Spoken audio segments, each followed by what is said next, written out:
नमस्कार. सन्माननीय आपल्या खेड तालुक्यातले सर्व पत्रकार बंधू, आमचे सहकारी जिल्हा परिषदेचे सदस्य गणेशभाऊ बोत्रे, बाजार समितीचे संचालक विनोद भाऊ टोपे, आंबेडा स्मार्ट विलेजचे माजी सरपंच दत्ताभाऊ मांडेकर, आज तुमच्याशी संवाद साधण्याचा जो हेतू आहे तो खेड तालुक्याच्या नागरिकांच्या दृष्टीने एक महत्त्वाचा विषय आहे. पिण्याचं पाणी ही सगळ्यात मूलभूत गरज नागरिकांची आहे आणि पिण्याचा पाणीपुरवठा हा सगळा विषय हा स्थानिक स्वराज्य संस्थांकडे आहे. जे गाव पातळीवर ग्रामपंचायत, तालुका पातळीवर पंचायत समिती आणि जिल्हा पातळीवर जिल्हा परिषद या तीन संस्थांची ही जबाबदारी आहे. तर साधारणपणानं टंचाईचा जो काळ असतो, उन्हाळ्याचा, हिवाळा संपल्यानंतर, त्या टंचाईच्या काळामध्ये टँकर लागू नयेत किंवा जिथं टँकर द्यावे लागते ते टँकर देणं, यासाठी एक टंचाई आराखडा आपण त्या ठिकाणी सर्वसाधारणपणे करतो. आणि हा टंचाई आराखडा तयार करण्याचं काम हे तालुका पातळीवर पंचायत समिती करते. मग त्याच्यामध्ये पाणीपुरवठा विभागाचे उपअभियंता, गटविकास अधिकारी आणि तहसीलदार हे तीन प्रशासकीय अधिकारी त्याला जबाबदार राहतात. त्यांच्या सह्या त्याच्यावरती असतात. आणि लोकप्रतिनिधीच्या पातळीवर तालुका पंचायत समितीचे सभापती आणि तालुक्याचे आमदार यांच्याही सह्या त्या टंचाई आराखड्यावर असतात. साधारणपणानं हा टंचाई आराखडा करत असताना जिल्हा परिषदेचे सदस्य, पंचायत समितीचे सदस्य, सरपंच यांना हे कळवायचं असतं की बाबा तुमच्या गावची स्थिती काय आहे. जर तुम्हाला टँकर लागणार असेल तर मग त्याची मागणी घ्यावी लागते. आणि टँकर बंद करण्यासाठी ज्या ज्या उपाययोजना दिलेल्या आहेत त्या नेहमीप्रमाणेच्या जवळजवळ 13 प्रकारच्या उपाययोजना आहेत, 12-13 प्रकारच्या. त्यातल्या आता काही बंद झाल्यात. तर ज्या रेग्युलर उपाययोजना आहेत तर त्या उपाययोजनेमध्ये तुम्ही एक आराखडा तयार करून जिल्हा परिषदेला पाठवायचा असतो आणि जिल्हा परिषद तो जिल्हाधिकाऱ्यांना पाठवते आणि जिल्हाधिकारी त्याला मंजुरी देतात. असं काही टार्गेट दिलेलं नसतं कुठल्या तालुक्याला तुम्ही एवढाच पाठवा. तिथली परिस्थिती बघून किंवा तिथली टंचाईची स्थिती बघून तो आराखडा द्यायचा असतो. आता जिल्हाधिकाऱ्यांनी आपल्याकडं 1 एप्रिल ते 30 जून 2026 या कालावधीचा पूरक टंचाई आराखडा मंजूर केलेला आहे. तो 35,74,00,000 रुपयाचा आहे. एवढा मोठा टंचाई आराखडा आपल्या जिल्ह्याचा कलेक्टरांनी मंजूर केला. त्याचा मंजुरीचा आदेश पण निघाला. आता सर्वे एस्टिमेट आणि पुढची कारवाई सुरू होईल. पण पत्रकार परिषद आम्ही यासाठी घेतली की आता मी काही जिल्हा परिषदेच्या सभागृहात नाही, पण एक नागरिक म्हणून किंवा एक सार्वजनिक जीवनात काम करणारा कार्यकर्ता म्हणून जे मला भयंकर चूक आपल्या तालुक्याच्या आराखड्यामध्ये दिसली ती आपल्या पत्रकार बांधवांच्या समोर, नागरिकांच्या समोर मांडावी, ती मी मांडतो आहे. आणि नंतर मग गणेशभाऊ बोत्रे असतील किंवा जिल्हा परिषदेचे पंचायत समितीचे सदस्य त्यांच्या सभागृहामध्ये त्याच्याबद्दल आवाज उठवतील. परंतु आता एवढी मोठी चूक आपल्याकडनं झाली आहे की खेड तालुक्याचा टंचाईचा जो आराखडा झालेला आहे तो टंचाईचा आराखडा हा आपला टंचाईचा आराखडा त्या ठिकाणी आपण जिल्हा परिषदेला पाठवला आणि तो मंजूर झालेला आहे. साधारणपणानं आपल्याला माहीत असलं पाहिजे की या टंचाई आराखड्यावरती तहसीलदार आपल्या तालुक्याची त्यांची सही आहे, गटविकास अधिकाऱ्यांची सही आहे, उपअभियंता पाणीपुरवठ्यांची सही आहे, पंचायत समितीच्या सभापतींची सही आहे आणि तालुक्याच्या विधानसभा सदस्य आमदारांची सही आहे. एवढे सगळे जबाबदार महत्त्वाचे व्यक्ती या आराखड्यावर सही करतात. असं असताना या आराखड्यामध्ये आपल्या तालुक्यातली जी स्थिती आहे ती आपण जर बघितली तर अनेक उपाययोजनांमध्ये काही आपल्या तालुक्यात सुचवलं गेलं नाही. कारण एकतर लोकप्रतिनिधीशी चर्चा केली नाही, संवाद केला नाही. म्हणजे आपण जर बघितलं तर एकंदरीत जिल्ह्याचा आराखडा पाहिला तर समजा आपण एक उदाहरण घेऊ. आंबेगावच्या आराखड्यामध्ये त्यांनी काहीच मागितलं नाही. तर का नाही मागितलं तर त्याने टँकर पण मागितले नाही. एकही टँकर त्यांनी सुचवला नाही. मग तिथं उपाययोजनाची गरज नाही.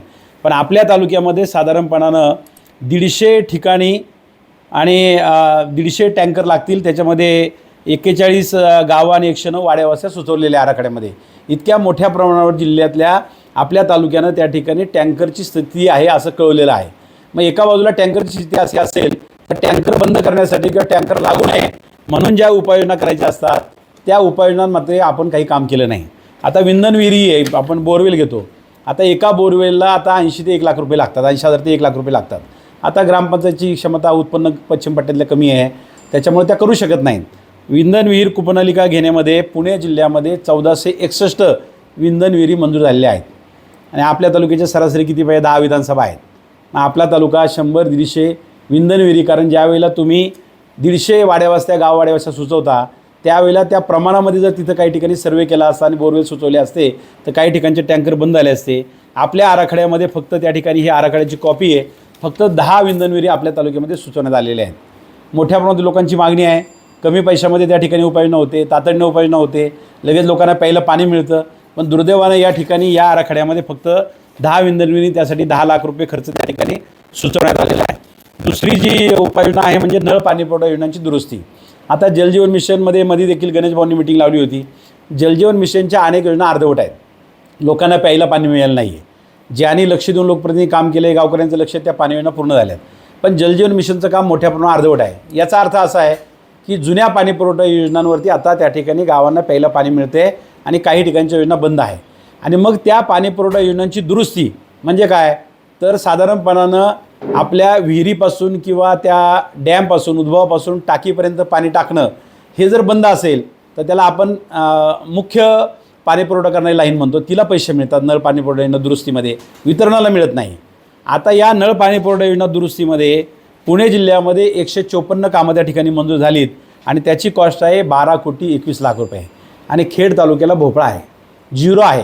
म्हणजे खेड तालुक्यामध्ये इतक्या मोठ्या प्रमाणात गाव वाडीवस्ती असताना एका बाजूला 150 ठिकाणी टँकर लागेल असं तुम्ही सांगत असताना त्या गावच्या पाणी योजना दुरुस्ती करायला तुम्ही आराखड्यामध्ये सुचवायला पाहिजे होतं. लोकप्रतिनिधी माहिती घ्यायला पाहिजे होती. काही माहिती घेतली नाही आणि त्यामुळं आपण त्याच्यामध्ये 0 आहोत. बोरवेल पण त्या झाडांच्या मुळ्या आल्यात, पाईप सडले, त्या खराब झाल्यात, त्या दुरुस्तीलाही त्या ठिकाणी आपल्याला याच्यामध्ये वाव असतो. किरकोळ काम असतं, किरकोळ पैशातलं. 359 पुणे जिल्ह्यामध्ये सुचवल्यात आणि 1,40,00,000 त्याला पैसे मिळालेले आहेत. आपला तालुका याच्यामध्ये पण भोपळा आहे. म्हणजे अनेक ठिकाणची अशी मागणी आहे पण आपल्याला त्याला पैसे मिळाले नाही. आता टँकरनं पाणी पुरवठा करण्यामध्ये मात्र त्या ठिकाणी आपल्याकडं त्या ठिकाणी 61 लाख रुपये त्या ठिकाणी सुचवण्यात आलेले आहे की 61 लाख रुपये आम्हाला लागतील आणि जवळजवळ त्या ठिकाणी आपल्याकडं 150 ठिकाणी 41 गावं आणि 109 वस्त्या यांना पाणी टँकरनी द्यावं लागेल. म्हणजे आता सगळे टँकर सुरू नाही पण आम्हाला लागेल. हा एक पुढचा आराखडा धरून आपल्या पंचायत समितीने हा प्रस्ताव त्याच्यामध्ये केलेला आहे. आता दुर्दैवानं एकच उदाहरण सांगतो की आमचा जो पाईट पट्टा आहे, पाईट मतदारसंघ आहे, त्याच्यामध्ये बिसांबा ठाकरवाडी, मोगीची ठाकरवाडी, सरपंच वाडी म्हणून आहे. त्यांनी त्या ठिकाणी 3 ठिकाणी टँकर द्यावे लागतील असं आराखड्यात पाठवले. कारण आमचा भाग असल्यामुळे मी आराखडा वाचला. तर आता तिथं आपल्या जलजीवन मिशन योजनेमधून त्या ठिकाणी पाणीपुरवठा रितसर सुरू आहे. त्या ठिकाणी पाणी योजना आपली पूर्ण झालेली आहे. मध्ये त्या ठिकाणी ट्रान्सफॉर्मर चोरीला गेला होता, तोही आम्ही बसवला आणि पाणी योजना आता सुरू आहे. म्हणजे हे आकडे जर बघितले ते मोघमपणानं अधिकाऱ्यांनी कॉपी पेस्ट करून टाकलेले आहेत. हे पाहिलंच नाही की त्या गावाला खरं टँकर लागतो का, वस्तीला लागतो का. लोकसंख्या पण चुकीच्या लिहिल्यात अंदाजे, ते लिहू द्या. समजा वाढीव लोकसंख्या लिहिली तर आपल्याला वाढीव पाणी आलं तर त्याचा जनावरांनाही फायदा होतो. पण तुम्ही आराखडा करताना इतकं महत्त्वाची गोष्ट आहे, पूर्ण उन्हाळ्याचा काळ याच्यावरती जाणार आहे, त्याच्यानंतर त्या ठिकाणी पुढच्या वर्षाचे टँकर कमी होणार आहे. अशा एका महत्त्वाच्या विषयावरती दुर्दैवानं या ठिकाणी तहसीलदारांचं लक्ष नाही, गटविकास अधिकाऱ्यांचं नाही, पाणीपुरवठा डेप्युटी इंजिनियरचं नाही आणि लोकप्रतिनिधी म्हणून काम करताना ज्या वेळेला सभापती याच्यावर सही करतात, कारण साधारणतः 9 मार्चला सभापतींची निवड झाली, 1 एप्रिलपासूनचा हा आराखडा आहे. तुमच्या दिवस इतके हातामध्ये होते की सगळ्या झेडपी पंचायत समितीची एखादी मिटिंग घेता आली असती, पत्र देता आलं असतं, ग्रामसेवकच्या ग्रुपवर माहिती टाकता आली असती आणि एवढ्या मोठ्या प्रमाणावरती गरजेची कामांची लिस्ट करता आली असती. त्यांनी तशीच सही केली, काही बघितलेलं दिसत नाही. मी उपसभापती परवा मला मंगेश सावंत एका कार्यक्रमात भेटले. मी त्यांना विचारलं टंचाई आराखडा, मला माहीतच नाही. आता गणेश भाऊ इथं आहे, त्यांना मी विचारलं कुणालाही टंचाई आराखडा केलेला पंचायत समितीने माहीत नाही आणि तालुक्याच्या विद्यमान आमदारांनी देखील याच्यावर सही केलेली आहेत. आमदार महोदय देखील जिल्हा परिषदेचे सदस्य होते, त्याने अनेक टंचाई आराखडे पाहिलेले, त्यांना याचा अनुभव आहे. असं असताना त्या ठिकाणी अशा प्रकारे टंचाई आराखड्यामध्ये प्रचंड दुर्लक्ष त्या ठिकाणी आपल्याकडे झालेलं आहे आणि त्यामुळं स्रोत बळकटीकरणामध्ये पण आपल्याकडे त्या ठिकाणी काही मागितलेलं नाही. प्रगतीपथावरील योजना पूर्ण करणं हे कमी असतं काम, ते आपल्याकडे फार नाही. परंतु नळ पाणी पुरवठा योजना दुरुस्ती, विंधन विहिरी आणि त्या ठिकाणी स्रोत बळकटीकरण या उपाययोजनांमध्ये आपल्या तालुक्याला खूप चांगला निधी मिळाला असता. आणि याला असं काही नाही की विरोधी पक्षाचे आमदार म्हणून त्या तालुक्याला निधी मिळत नाही. टंचाई आराखड्यामध्ये काही पाहिलं जात नाही. गरजेप्रमाणे आराखडा येतो तसा जिल्हा परिषद पाठवते, कलेक्टर त्याला मंजुरी देतात. त्यामुळे याच्यामध्ये काही वशिला चालतो, विरोधी पक्षाचे आमदार म्हणते तालुक्याला मिळत नाही, असं अजिबात नाही. आता याच्यामध्ये कोणाचा हस्तक्षेप पण नाही, कुणी टाकू नका कामं असंही सांगितलेलं नाही. मग इतकं सरळ कामं असताना त्या ठिकाणी या अतिशय महत्त्वाच्या पिण्याच्या पाण्याच्या पुरवठ्याकडे दुर्लक्ष झालेलं आहे. एखाद्या वस्तीमध्ये जिथं प्यायलं नाही तिथे एकदा जाऊन आल्यानंतर त्या लोकांना कळेल की हा प्रश्न किती गंभीर आहे. आणि मग दुर्दैवानं त्या ठिकाणी आता पत्रकार परिषद म्हणली की आपल्या लोकांना वाटतं फक्त राजकीय आरोप प्रत्यारोप चालेत. मला राजकीय आरोप प्रत्यारोप करायचे नाहीत, कारण त्याच्यामध्ये मग लोकांचे प्रश्न झाकून जातात, आपल्या तालुक्यातले प्रश्न बाजूला राहतात. आणि म्हणून माझी सभापतींना, आमदारांना आणि या सगळ्या अधिकाऱ्यांना विनंती आहे की बाबा तुम्ही हा आराखडा वाचला का नाही, पाहिलं का नाही, जिल्हा कुठं आहे, आपण कुठं आहे, आपल्या तालुक्याची स्थिती काय आहे, हे त्याने अजिबात बघितलेलं नाही. आणि त्यामुळं त्यांनी हे पाहायला पाहिजे. 1 वर्ष तालुक्याचं यामुळे नुकसान झालेलं आहे. आपला तालुका टँकरमुक्त करणं हे प्रत्येकाचं. तर माझा जिल्हा परिषदचा मतदारसंघ आहे, तळवडे कोयंडे 2 गावं सोडली त्याही पाणी योजना लास्ट आहे. तर माझ्याकडे तुम्हाला कुठेही टँकरची मागणी दिसणार नाही. आम्ही नियोजनपूर्वक त्या ठिकाणी काम केले. मी झेडपी सदस्य होण्यापूर्वी 13 टँकर त्या ठिकाणी माझ्याकडे सुरू होते. आज ते प्रमाण एकच तळवडे गाव माझ्याकडे राहिलेलं आहे. त्याची पाणी योजना आम्ही आता लास्टला पूर्ण करतो आहे. आणि म्हणून आपला तालुका टँकरमुक्त करणं, लोकांना पिण्याचं पाणी देणं हे प्राधान्यक्रमाचं काम आहे. आता होणार काय, पुढारी म्हणणार अधिकाऱ्यांनी केलं नाही, अधिकारी म्हणणं पुढाऱ्यांचं लक्ष नव्हतं. हे एकमेकावर आरोप करण्यात काही अर्थ नाही. तुम्ही ज्यावेळी याच्यावर सही करता आराखड्यावरती आणि याच्यावर प्रत्येक पानावर सही आहे, तुम्ही असं काही समजू नका प्रत्येक पानावर सही आहे. तुम्ही जिथं नळ पाणी पुरवठा दुरुस्ती म्हणले निरंक, तिथं पण सही आहे. म्हणजे तुम्ही निरंक म्हणताय तालुका अख्खा की आम्हाला गरज नाही 1 रुपयासुद्धा पाणी दुरुस्तीची. एका बाजूला जलजीवन मिशनची योजना गाजताय बंद म्हणून, दुसऱ्या बाजूला प्यायला पाणी नाही, तरी तुम्ही निरंक म्हणताय आणि त्याच्यावर सहाय्य करताय.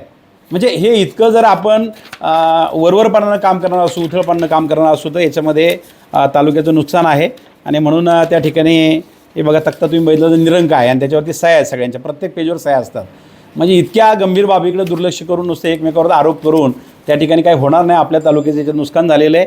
तर माझी आता प्रशासनाला त्या ठिकाणी विनंती आणि आव्हान पण राहणार आहे की आमचे सदस्य सभागृहामध्ये याच्यावर तुम्हाला जाब विचारतील. आम्ही वरिष्ठांकडे पण तक्रार करू की या अधिकाऱ्यांनी पिण्याच्या पाण्याच्या विषयाकडे दुर्लक्ष केले. टंचाई आराखडा हा अतिशय चुकीचा केलेला आहे. त्यामुळे जे जबाबदार याला आहेत त्या अधिकाऱ्यांवर कारवाई करावी अशा प्रकारची मागणं आम्ही सीओकडे करू, कलेक्टर करू, विभागीय आयुक्तांकडे करू. कारण शेवटी जर काळ सोकवला आणि जर आपण काही बोललोच नाही आणि फक्त राजकीयच बोलत राहिलो, आता आम्हालाही माहिती आहे लग्नयात्रा आहे, बस सगळ्या तालुक्यातले पुढारी पण लग्नयात्रा करतातच ना.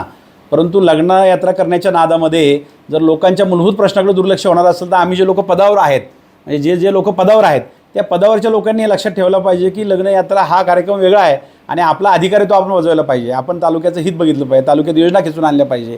तर हे दुर्दैवानं त्या ठिकाणी दुर्लक्ष झाल्यामुळे हे घडलेलं आहे.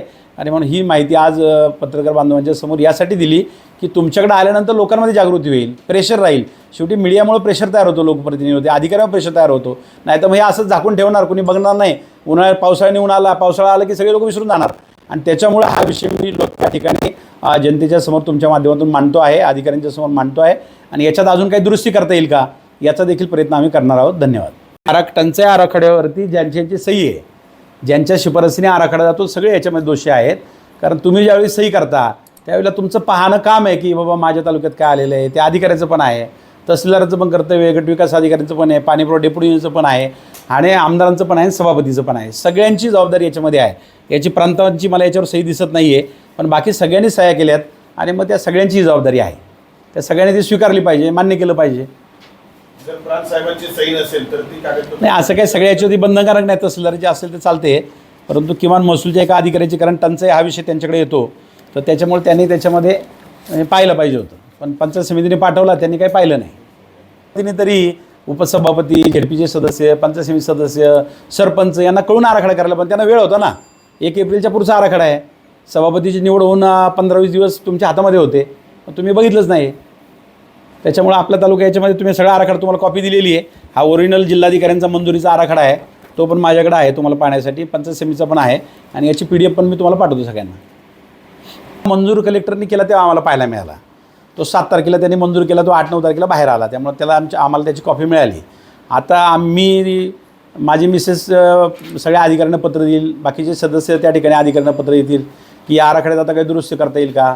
आता असं आहे की आम्ही जर ठरवलं तर आराखडा सोडून एखादं काम जर महत्त्वाचं असेल तर ते आपल्याला मंजूर करता येतं.